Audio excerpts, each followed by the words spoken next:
Hello, everybody. Welcome to the CADS monthly chat. We didn't manage to do one of these last month, so we're making up for lost time here. Um, I hope you all enjoyed that.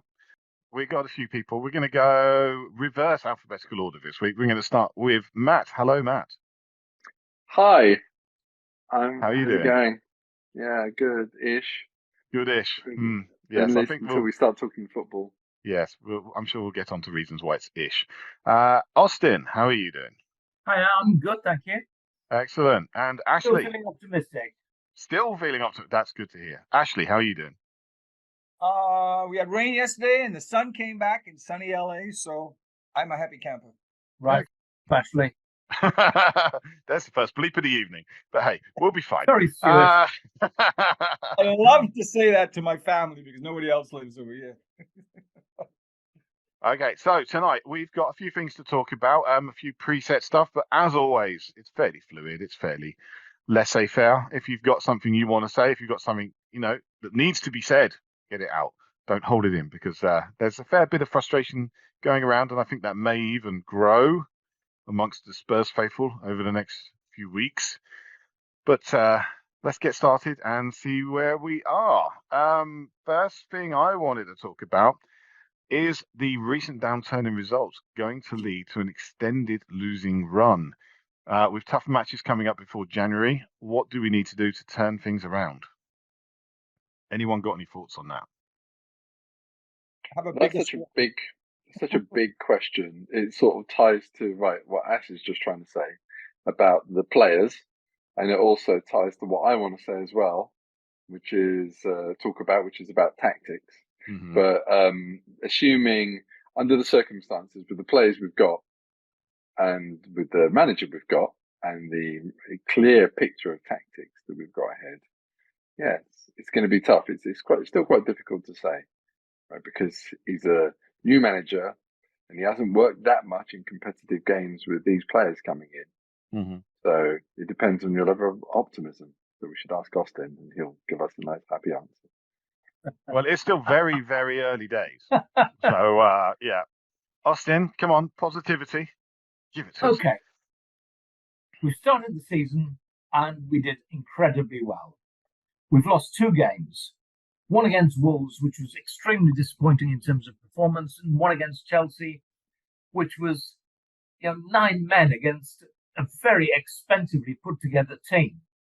That is starting to come together because they got a result against City straight after they got a result against us. So I'm not as pessimistic as I might otherwise have been. I think that the Postecoglou theory of playing the way that you want to play is strong. We didn't do it against Wolves, but we had a decimated team. And I don't know what he will do next. I genuinely don't. But my feeling is that he will do what is needed to get us back on track. Hmm. And until we have a couple of results, and I think what the going on, or what the heck's going on, I should say. Sorry about the language. We're all adults here. Don't worry about it. Yeah, I know it's a question of who watches, though. Um, I think we need to see what he does next because he's a big boy. He's taken responsibility, and I think he will sort it out. And I want to see what he does next because the big question right from the start of the season has always been what happens when we have a blip of form. I think Ashley was the one that advocated that, and I want to see what we do when we have a blip of form, which we have. I'm going to come in with a pessimistic viewpoint, but let's let Ash speak first. I want to give a pessimistic version of it, just to balance. Thanks. Okay.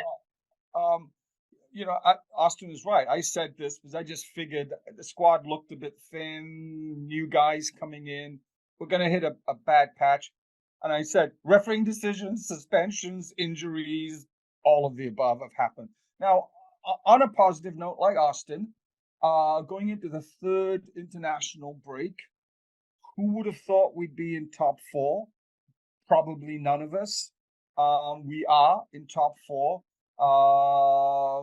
ahead of Newcastle. Who would have thought that? But apparently, I think there's like 3 points separating the top five.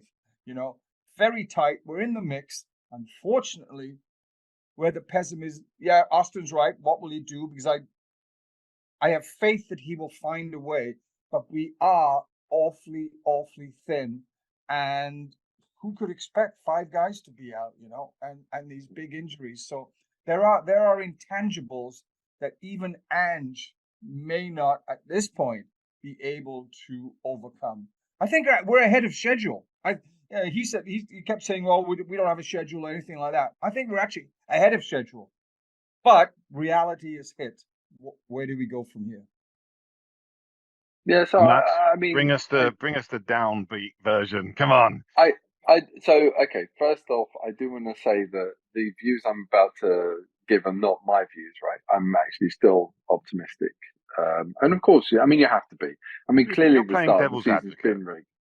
As a devil's advocate, here's Yeah. the potentially gloomy picture. I mean, aside from the obvious, which is injuries, suspensions, etc., which put us in a difficult situation. I think there is some reason to believe that at least for this first burst of high quality football and good results, the way of dealing with Ange's football has been to a certain extent developed, it seems to me.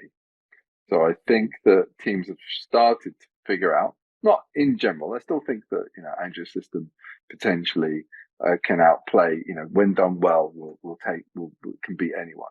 But I think you can see by the way that teams are pressing us, particularly pressing us narrow, and also, okay, sure, without the best players available, we're starting to have difficulties. And there was a period against Chelsea after about 10 minutes where we stuck to our principles of playing through, and they weren't letting us.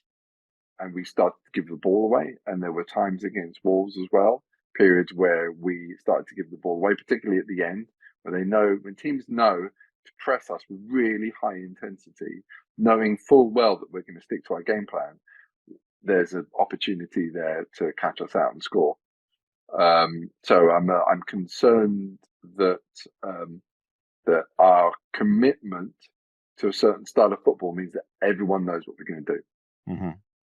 And it's a bit too predictable. Obviously, if we do it well enough, it doesn't matter, but we're not doing it well enough now. Yeah, I think that comes back to Ange's statement earlier in the season or at previous clubs, that people say, what happens if plan A doesn't work? You say, well, you do plan A, but you do it better. Yeah. He doesn't have a plan B, which I think we've seen, but I think potentially my big disappointment from the Wolves game was it seemed so much like a Conte Spurs team. The way we were playing for long periods. We started the game on fire. We scored a goal within 2 minutes. We looked amazing. We looked great. And then suddenly there's this negativity that crept into the side. And gonna go on a little tangent. Did anybody watch the interview of Rio Ferdinand on TNT Sports? Yes. Right. Yeah, So in that, Andrew was saying they were looking at the score and they were looking at the time and they say, right, do we need to survive? Do we need to get through to this point here of the game to make it work? And they weren't interested in playing the way that he wants to play football. It was more about, we need to hold on to what we've got. And they showed Shakhtar. Examples. Yeah, Shakhtar. They showed examples where players weren't being progressive. Players were looking to hold on to the ball, looking to be defensive. And that is exactly what I saw in that Wolves performance. We weren't looking to be progressive with the ball. It was more about, cover my back. Don't try and do something that's going to make an integral difference.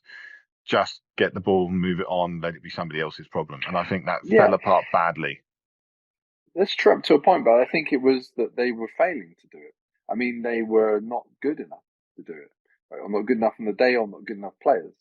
So Wolves were able to press in the right ways to combat that. And I think one of the problems under Conte as well, I'm loath to defend Conte, but let's not forget that Conte, the game plan was not to sit back. The game plan was to hit teams on the break. We just didn't do it. Week after week, the game plan didn't work because we couldn't break through. We were supposed to be drawing teams in and then playing around them, and we just didn't do it because we weren't good enough. and that could be down to the individual coaching or the players. But there was a lot of that against Wolves, like just failure to press high, failure to maintain.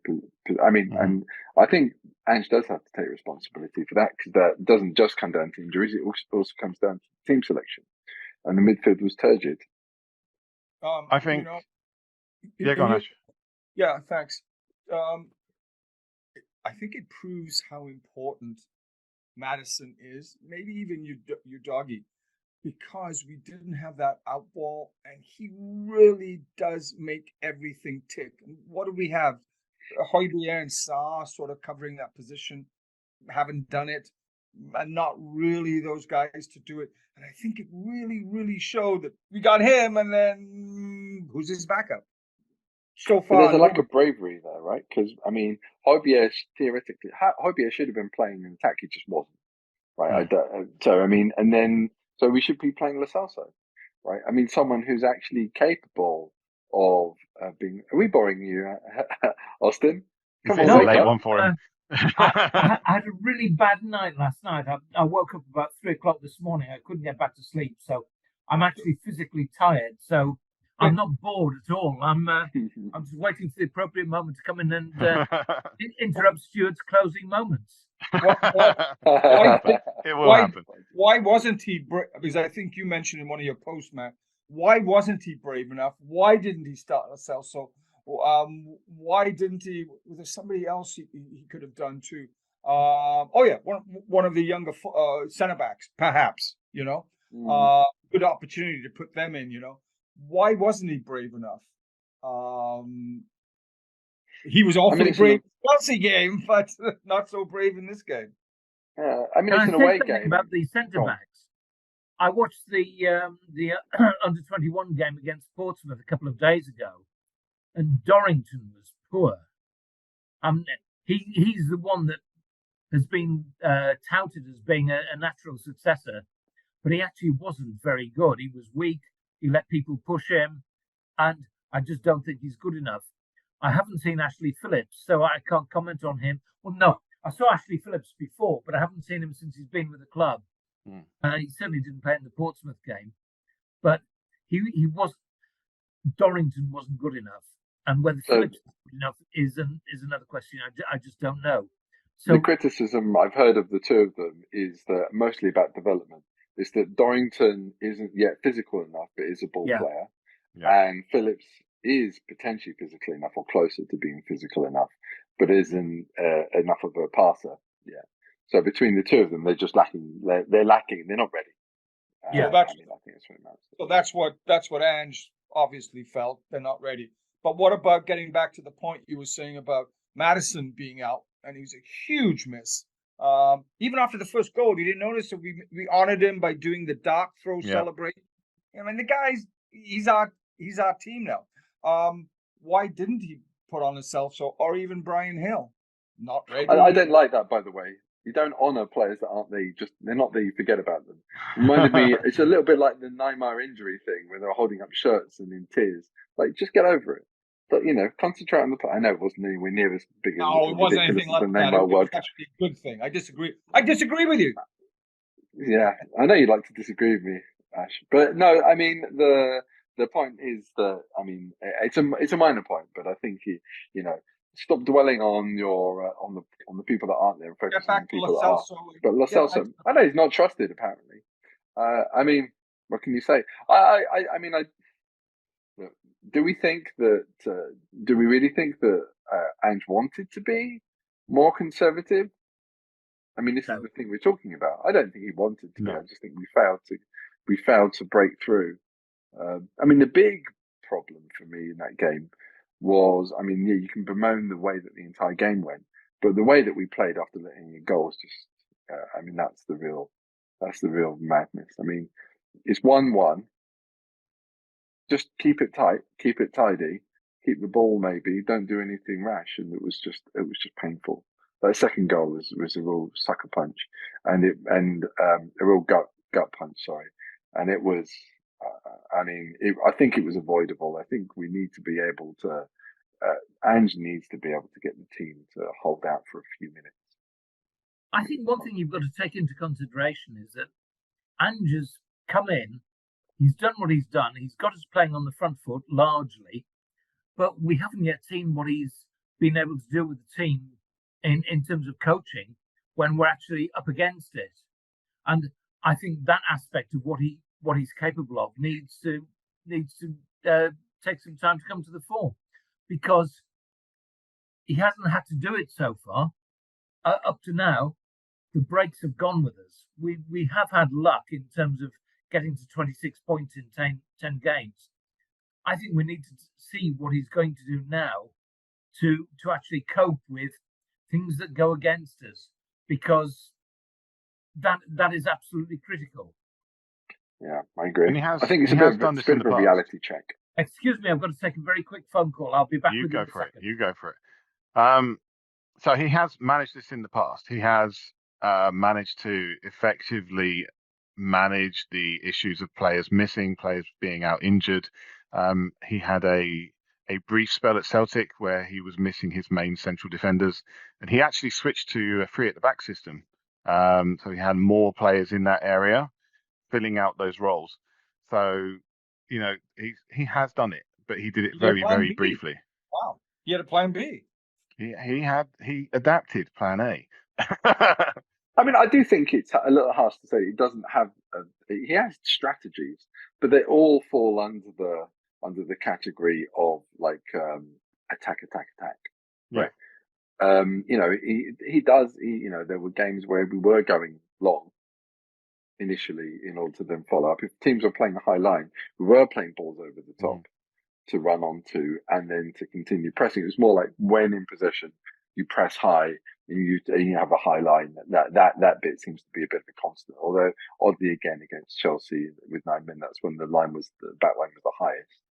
But no, I do think that it's just a different game, right? So we've had the new manager, bump, if you like. Everyone's trying to figure us out. His tactics were different enough that teams were struggling to figure us out, and the players were all available. Now he's got a different challenge, and yeah, I guess you could say this is where the long haul kicks in. Yeah, and you were right, Matt, that we've got a real run of tough games. Villa's going to be tough. City's going to be tough. West Ham, Newcastle. I'm going to be positive and say, yeah. But on the other hand, there could be the other side where we're looking at 5 or 6 losses, 5 losses or 4 losses in 6 games, Yeah, we got 2 very, very tough games. We've got Aston Villa up next. Aston Villa right now are no pushovers whatsoever, and they've got Ollie Watkins, who's in great form, very quick. And then we've got Manchester City, and we all know what Manchester City can bring to the table. We could end up, I think we are going to end up with a losing run of 4 games. I would not be surprised. And very quickly after that, we've got West Ham and Newcastle as well. Obviously, after the Man City game, well, Doggy's back in the next game, and after the Man City game, Romero will be back. But we're still going to be missing Van der Ven. So, who fills in, and Maddison, who fills in that space? And Richarlison.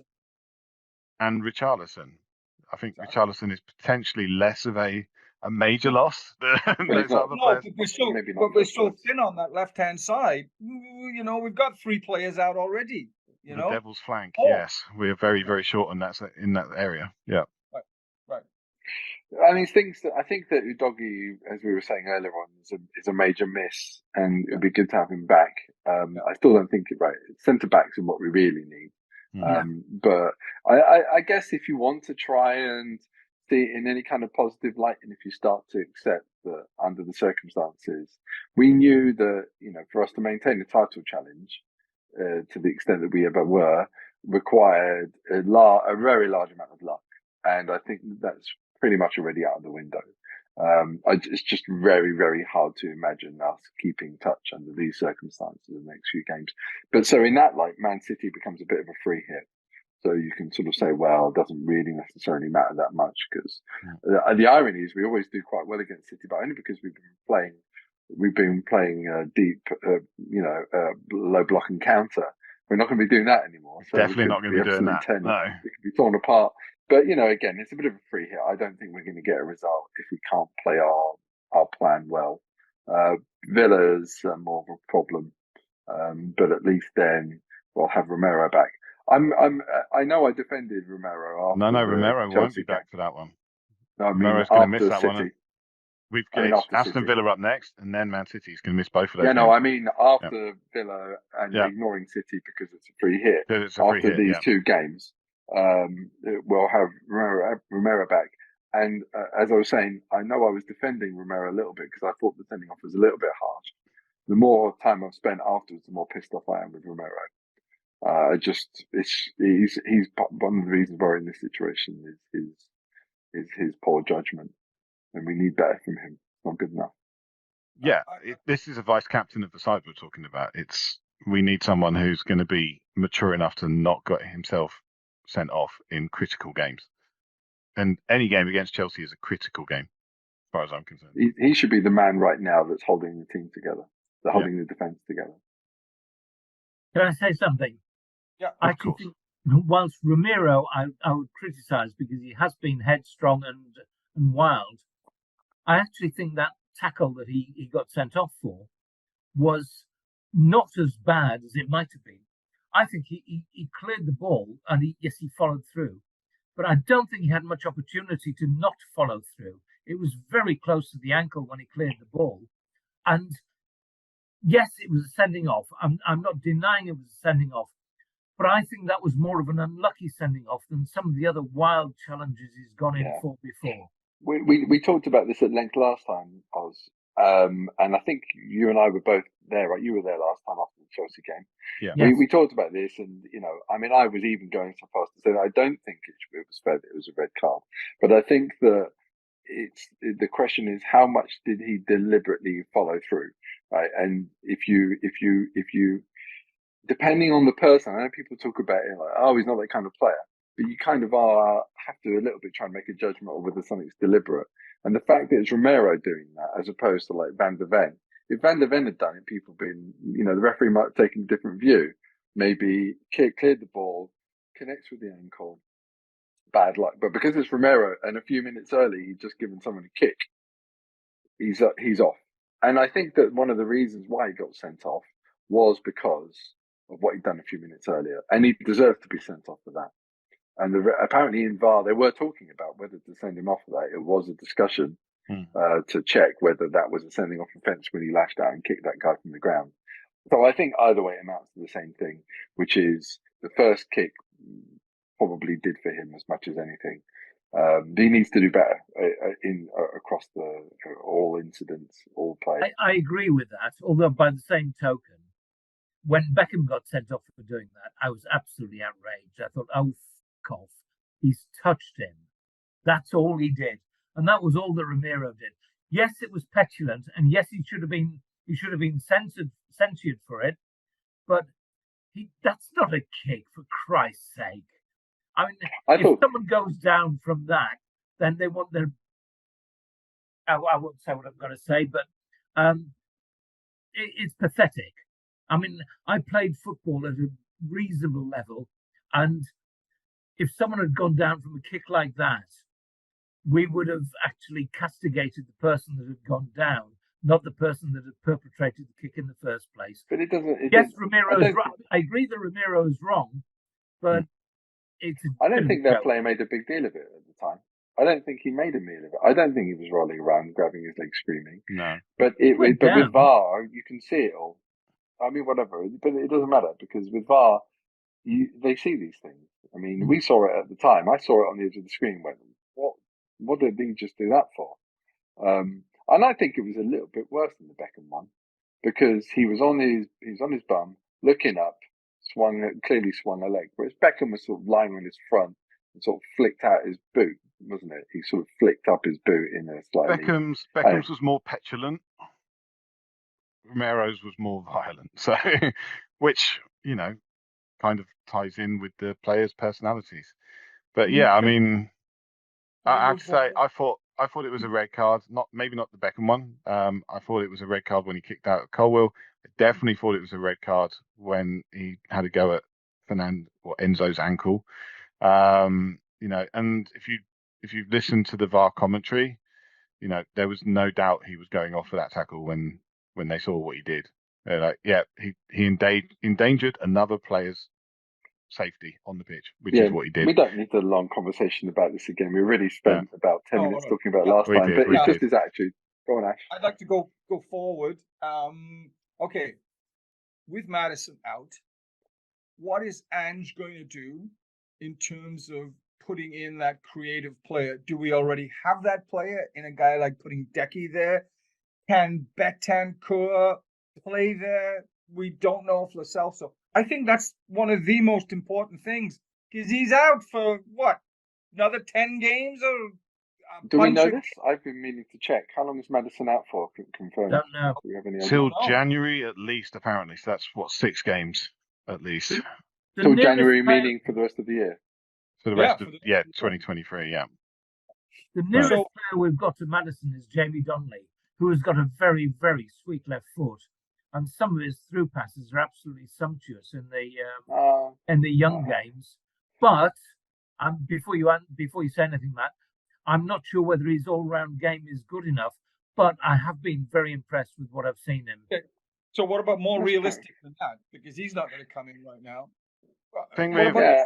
very I quickly mentioned- touching on Jamie Donnelly, you look at him against players around his own age, under 21s, he looks excellent.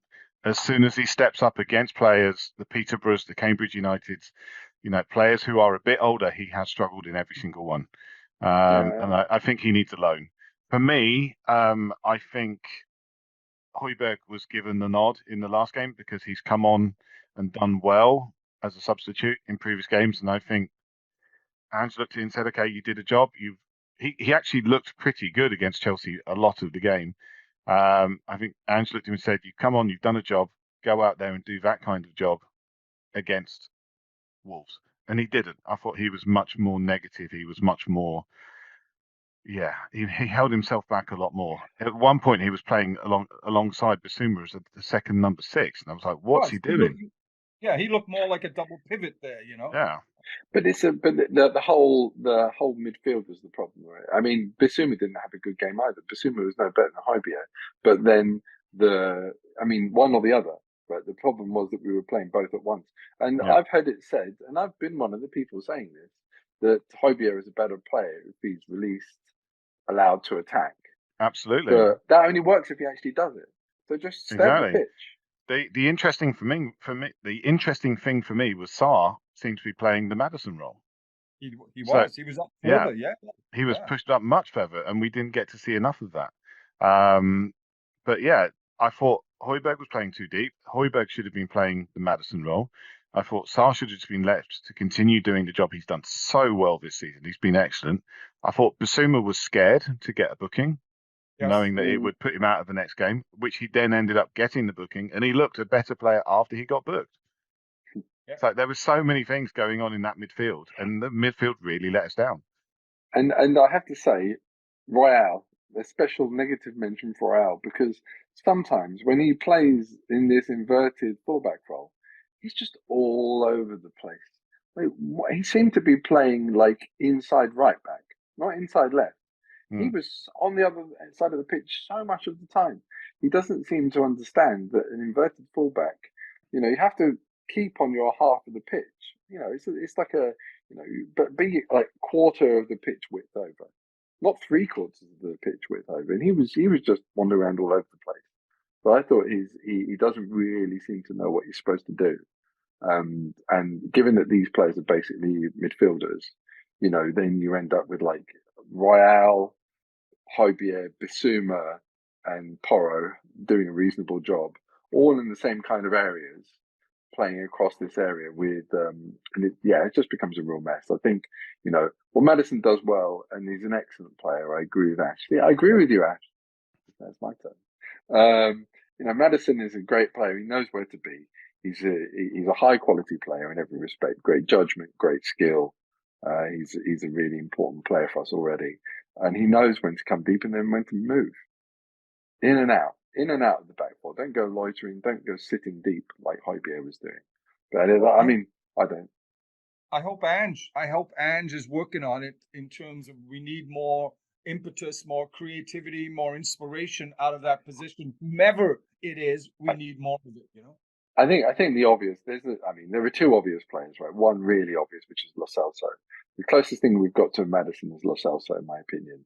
I think that Bentancur possibly as well, but I never really saw Bentancur as a sort of 10.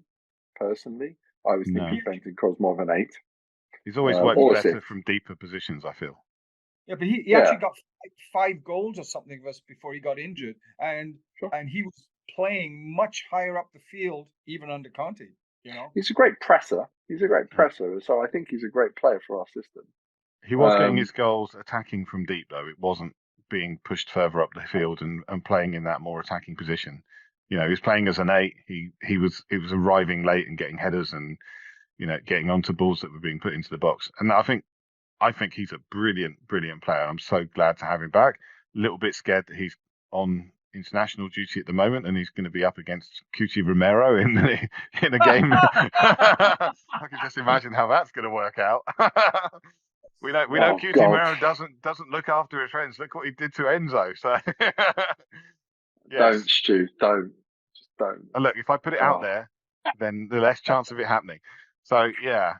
I'm with you. I think Lo Celso needs to come in. I think Lo Celso is one of those players who needs to feel loved. And I think Ange could probably work that kind of magic. But I've also got this horrible feeling that Lo Celso is going to leave the club with the reputation as a fantastic player, but never showed his best when he was put in a Spurs shirt. I think he massively lacks commitment to the Spurs cause, and it's not helped by the fact he's not getting played. He's come back from injury, so it's not too late.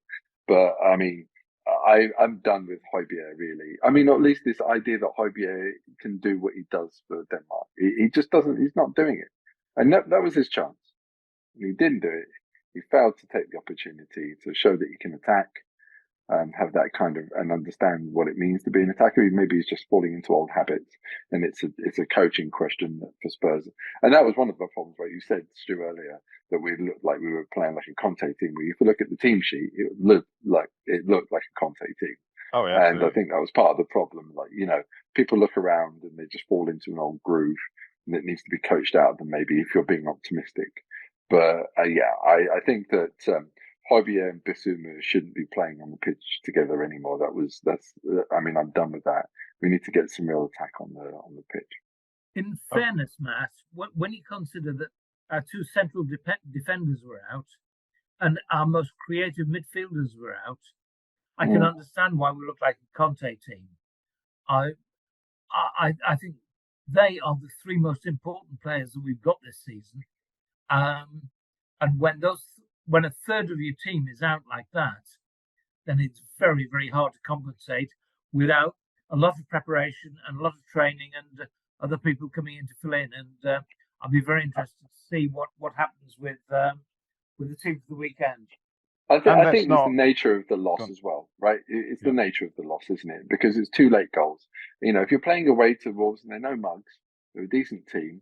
And I kind of accept that away games in the Premier League can be difficult. Their manager's very good. He knows how to set up a team. I think he created the situation. We created it ourselves by going into a lead and trying to hold on to it as well, which is part of the reason for all of this. But I mean, yeah, so it's probably partly a massive downer because of the way the game ended. And a lot of, in my opinion, the questions are not so much about the way the game played out as a whole, but the way the game ended, which I thought was really unacceptable. Yeah. We were very, very sloppy at the end. We had a free kick. We tried to take it quickly and just gave it straight to Lamina, who, a couple of moves later, he's getting through and a very scruffy finish on goal. But yeah, it was a disappointing result. It wasn't so much the result was disappointing because Wolves they're no mugs. They've got results against good sides this season. Gary O'Neill's obviously a quality manager, learning his trade, still very, very young, and done good work. Did great work at Bournemouth last year, doing good work at Wolves this year. So losing to Wolves wasn't the issue. The loss wasn't the problem. I expected to lose games this year. I expected to lose games we deserved to win. I wouldn't even put this one in that category. My complaint would be the performance.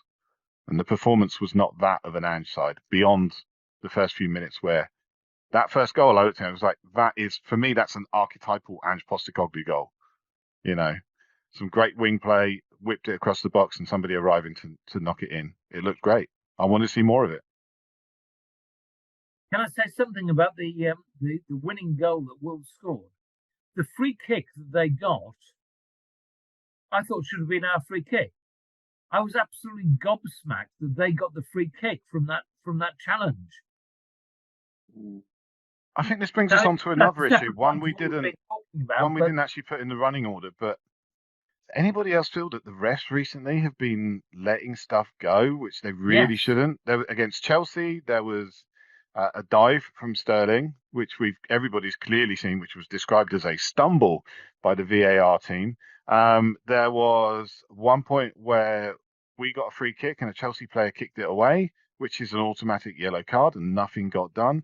There were players being pushed over two hands, fully in chest, shoved over, no protection from the referees in that Chelsea game. There were some really rough tackles in the Wolverhampton game, and there was nothing from the ref on that one. Is it just me, or are we getting hit with some rough play? Liverpool. That's it, isn't it? Right? So it's not just me then. No, the referees, we've not been getting those little yellows all over the pitch. Those free kicks and yellow cards, we've not been getting them in our favour. And I'm all for, I'm really pleased and proud of Ange's attitude to the treatment of referees. But the fact of the matter is, if you treat referees like shit, you get advantage from it. Either in that game, or apparently it just sticks in people's memory. Like, referees seem to have our number as the team that had an unfair advantage. Or worse, this is a really scary thought.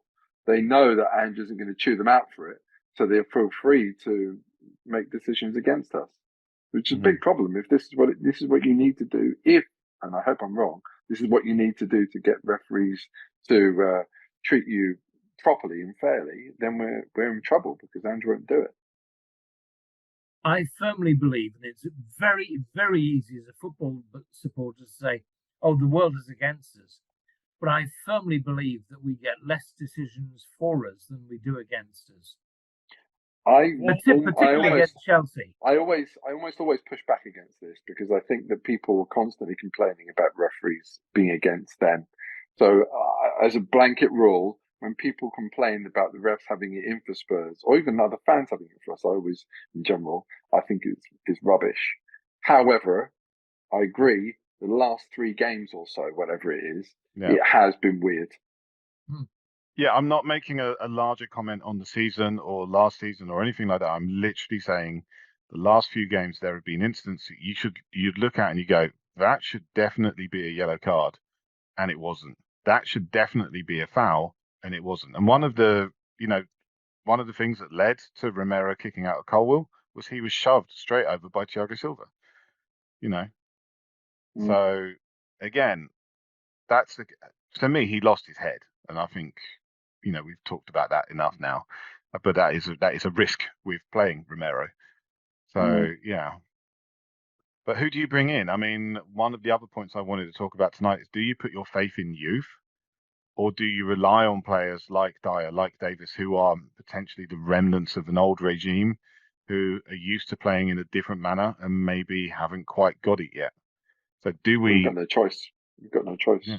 Well, we do. We do have a choice. No, we could play Phillips. We could play Dorrington. No, but we already discussed this. Not really. I mean... But we're trying to be a brave side. What's braver? To throw in an 18-year-old and give them the chance? Or play someone who has shown that they're not... They are capable of making a mistake and costing us. What's braver? I thought that neither Dyer nor Davies played badly at the weekend.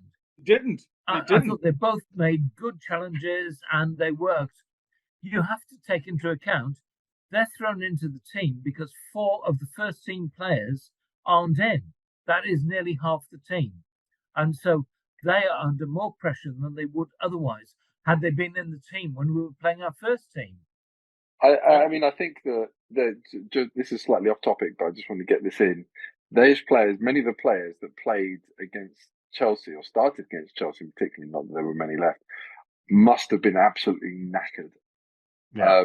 And we have to, make allowance. That's not true of Davis, obviously, because he didn't play. But even Dyer, having not played much for a while. He didn't start the game, but he played a good chunk of the game, and he must have been pretty tired too, just because of the sheer amount of running that they had to do to cover for that high line. I think that and really did us no favors with his tactics in that game, because he put the entire team under immense stress with 9 men in a way that probably wasn't worth it. Right, it was going to be really difficult to get any points out of that, but we might as well have saved ourselves and tried to sit a bit deeper and play compact instead of pegging it up and down the pitch all the time. But yeah, so I agree with you that I think ironically Davies got man of the match on TNT or whatever it was. Yeah. And I think that the first time he made a mistake, and this is really splitting hairs slightly, I think he played Sir, what's the guy's it was an absolute worldie. Their first goal was unbelievable. Sarabia. Unbelievable. Yeah. Sarabia, thank you. Anyone that's ever played football knows that is almost impossible, that first touch. It's unbelievable. It's one of the best goals I can remember. It's one of the best first touches I can remember. I remember Robbie Keane once plucked a ball out of thin air that was coming over his shoulder and stuck a leg out and killed it dead. That was the same kind of level, but this was probably even better than that. Just ridiculous. It was a fantastic pass. It was a fantastic pass and a fantastic finish. You're not going to see that probably again this season. You were saying something about Matt, you were saying something about Davis there. You thought he made. Yeah, but I think that Davis maybe slightly played him on side, and you know, so he wasn't holding the line, and so I'd have to see it again. I couldn't quite be sure. I haven't seen a good angle of it because the cameras didn't dwell on it particularly at the time. But I think he was somewhat to blame for the goal, but only, you know, he wasn't holding the line, and he wasn't. I think it is what it is. I think yes, if you want to really pick, but that's harsh. I mean, just to try and keep that goal out would have been very, very difficult. It was a fantastic goal. I think potentially he was more at fault for the second goal because he was caught out of position, but then he was covering for Royale, who was let down by Dyer. Everyone was out of position. Davis did the best he could. But I'm not saying, Stu, that he should have stopped the goal. I'm saying that it wouldn't have happened. It wouldn't have been onside, so the goal wouldn't have stood if he'd held the line. That's so fair it's enough. not the same thing. He couldn't have stopped what the guy did, but he might have been holding a better line that wouldn't have counted. I think those two guys held out for 92 minutes, and they're probably going to be our starting centre backs in the next game. Well, then the alternative is Royale. Yeah, Royale could come in instead of Davis potentially. Oh, I'm not convinced. I think Royale could come in instead of Dyer. I think Dyer was less convincing. And Royale has played centre back in the past for us, but then we are playing 2 fullbacks at centre back. So I do think that Dyer was somewhat to blame for the second goal because he kind of moved like a bit of a tank. Like he was the one player who could see Lemina run, and he didn't really do anything. Didn't track. Højbjerg as well didn't track him; just let him go. So but no, I think there were other instances in the game where Davis got Dyer out of trouble with some excellent tackles. So But do you want to play Davis and Royale with their defending in the air? I mean, I think Dyer is the best header of the players that we've got available by a long way. He's probably the best header of the ball in the squad as a centre back. So I think that's less important. I think that's less important against Villa than it will be against City. So who knows? It's at the end of the day, it's not our decision to make. It's not our job is not on the line here. We'll be getting together and chatting about it after the match. Join us, everyone. But yeah. So yeah, okay. I think we've picked that one. The bones of that one's quite to death. But let's try and move on just a little bit. There's a couple of other points I want to talk about. January transfer window's coming up. I don't think we're going to do a huge amount of business. We've done 2, maybe 3 deals in the last couple of windows. If we say we're going to do 3 deals in this next window, what positions does everybody think we should prioritize? Centre half for me. Centre half. Centre half? Yeah. 1 or 2? Certainly 1, probably 2, but I think we need deeper cover for that position. Okay. And for the third one, let's say we go for a third player, where else are you looking? Creative midfield. without a shadow Okay. of a doubt. Matt, what's your feelings on this? Yeah, more or less the same. I think that we need I think that we don't need three players in a way, right? We need one or two centre backs for sure. I think, some might say there's doubts about whether Son can continue to do what he's doing without some cover and some rest. And it's genuinely debatable whether Richarlison is able to do that. So I think if you just sort of view Richarlison as a left winger, which I think he's been doing much better at, then we need a striker. So maybe I would differ and say two centre backs and a striker, but a lot of that depends on Bentancur and Lo Celso's ability to cover for Madison, really. Okay, Ash? Yeah, I'd agree. Centre half, depending on, as Matt just said, Bentancur or Lo Celso's ability to cover Madison, possibly another creative midfielder. And then Sonny's going to be gone for a few weeks at the Asian Cup, which leaves us really thin at the sharp end. Does Johnson go up there? Do we have another striker? I mean, it's difficult. It's the same thing when Harry is there. Who do you bring in? A first-class striker? Is Valise? Is he a possibility? Johnson a possibility? I think we need a little bit more, because I don't know if Richarlison is ever going to do what we hope he would do. So, Okay, yeah. here's another theoretical for you. Apparently, there are clubs in Saudi Arabia looking to purchase Richarlison in the January transfer window. Yeah.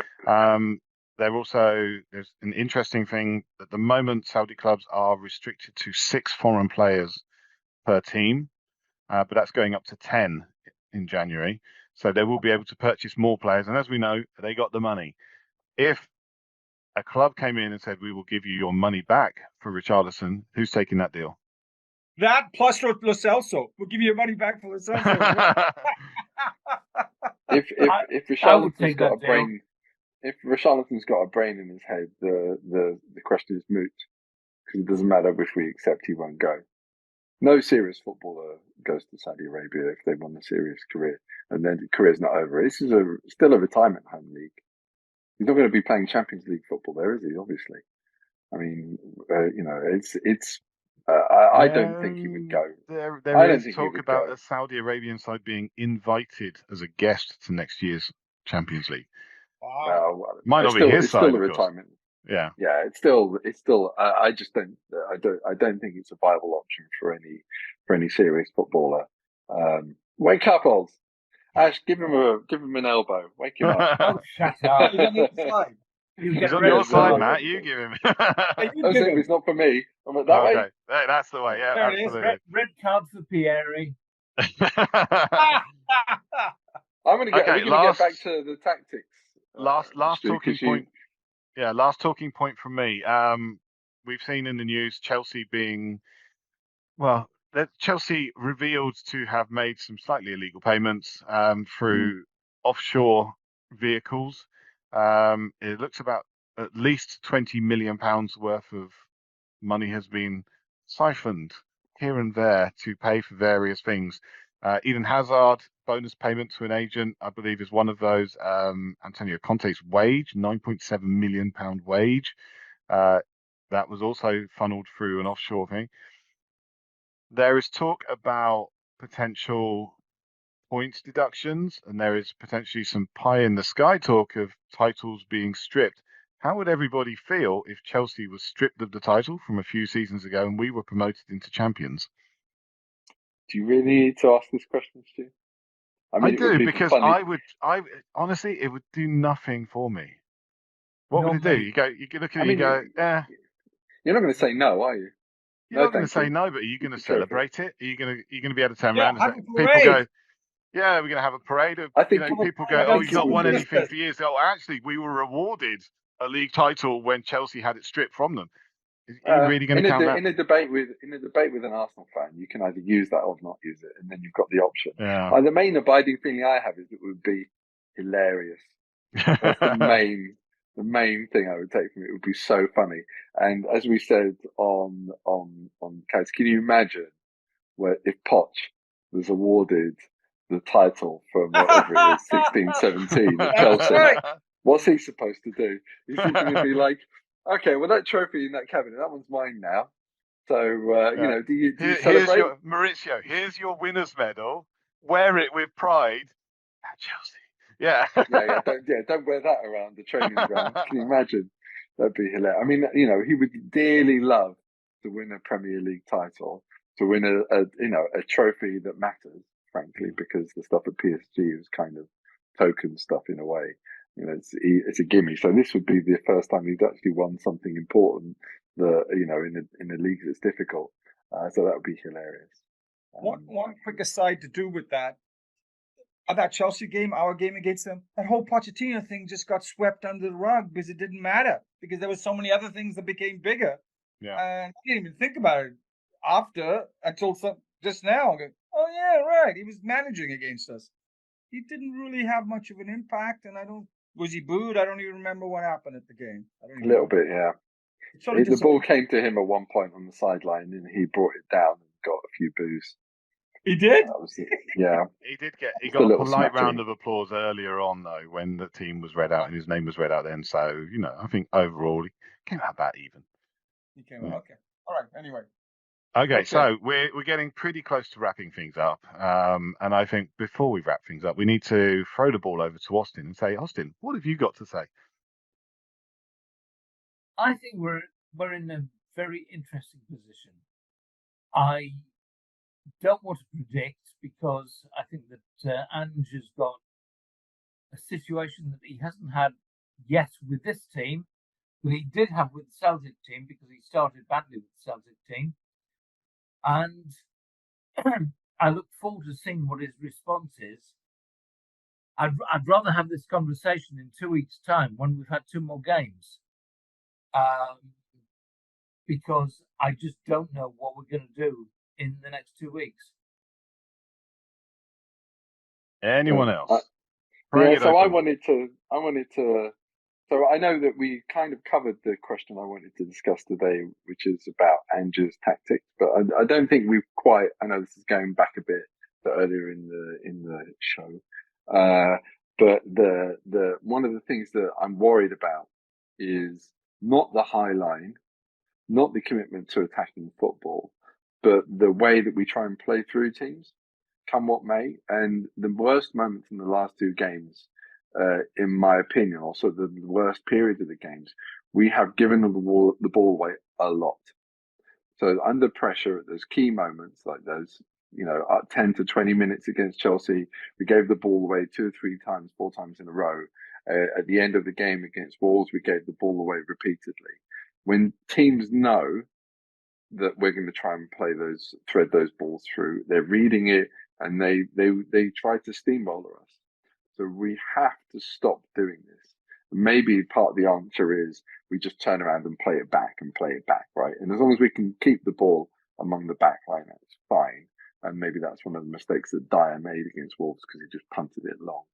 But if we can resist we need to have better judgment, and we need to play it simple. Because if we don't play it simple in those moments, we can play our brave passes that split defenses, split the team at the right kind of moments. But we have to learn with Ange, and just to get them drilled.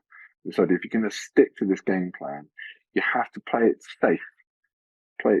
Keep all those passes simple in this situation. Otherwise, we're going to have a problem. And I'm a bit concerned that sometimes you are just better off launching it, and we're just not going to do it. But right. That was speaking my piece. I'm concerned that our game plan is too predictable. But yeah, so I guess I'm repeating myself now. My personal thoughts on that is, if you launch the ball and give the ball away, you're giving them an opportunity to hurt you. And we saw against Wolves that other teams do have the ability to do that. You talk about keeping it simple. Absolutely. Keep it simple, knock it about, create opportunities, create spaces. And I think that's one of the things that we've done extremely well throughout the season. Maybe playing angles that people weren't really looking at and seeing before, because it took bravery to do it.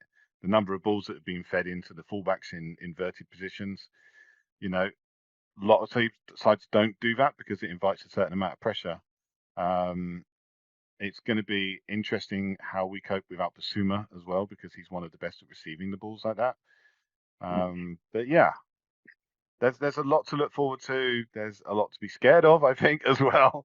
And we'll just see how brave the team is under our brave manager, and see where we go from here. Ash, any last thoughts?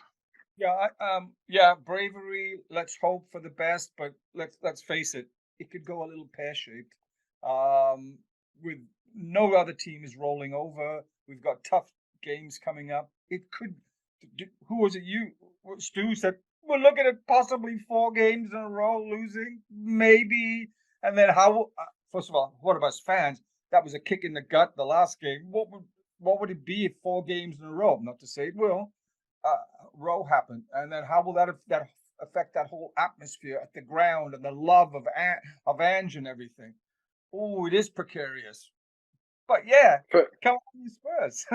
I've heard this mentioned a couple of times of the people as well. I think the Spurs fans are already big fans of Ange, and for all the criticism, the mild criticism, I have to say, the doubts I have, there's absolutely no doubt he has my full support, and I think he has the full support of the entire fan base.